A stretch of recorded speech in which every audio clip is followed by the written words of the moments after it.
નમસ્કાર મિત્રો, સ્વાગત છે તમારું અમારી ચેનલ ગુજરાત ન્યૂઝમાં। આજના તાજા અને સૌથી મોટા સમાચાર જોઈએ તો દક્ષિણ અને મધ્ય ગુજરાતમાં 8 જિલ્લામાં વરસાદનું રેડ એલર્ટ, 16 જિલ્લામાં યલો એલર્ટ। જુઓ આજના તાજા સમાચાર। ગુજરાતમાં ફરી ભારે વરસાદને લઈને મોટી આગાહી કરવામાં આવી છે। હવામાન વિભાગે ગુજરાતના દક્ષિણ અને મધ્ય ગુજરાતના 8 જિલ્લાઓમાં વરસાદનું રેડ એલર્ટ આપ્યું છે।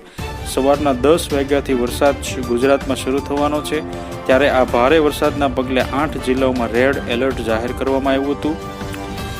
રાજ્યના 8 જિલ્લામાં રેડ એલર્ટ। હવામાન વિભાગે ફરી એકવાર ભારે વરસાદની આગાહી કરી છે, ત્યારે મધ્ય ગુજરાત અને દક્ષિણ ગુજરાતમાં ભારે વરસાદ વરસવાનો છે, ત્યારે 8 જિલ્લામાં રેડ એલર્ટ પણ આપવામાં આવ્યા છે, જેમાં આણંદ, વડોદરા, છોટાઉદેપુર, ભરૂચ, નર્મદા, સુરત અને તાપીમાં પણ રેડ એલર્ટ જાહેર કરવામાં આવ્યું છે। 16 રાજ્યમાં અપાયું યલો એલર્ટ।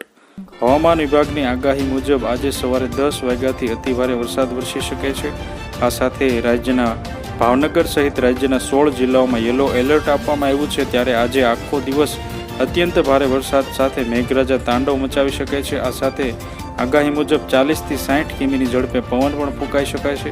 આથી જો તમે અમારી ચેનલમાં નવા છો તો અમારી ચેનલને સબસ્ક્રાઇબ કરી લેજો, જેથી તમને અમારા નવા વિડીયોની માહિતી મળતી રહે।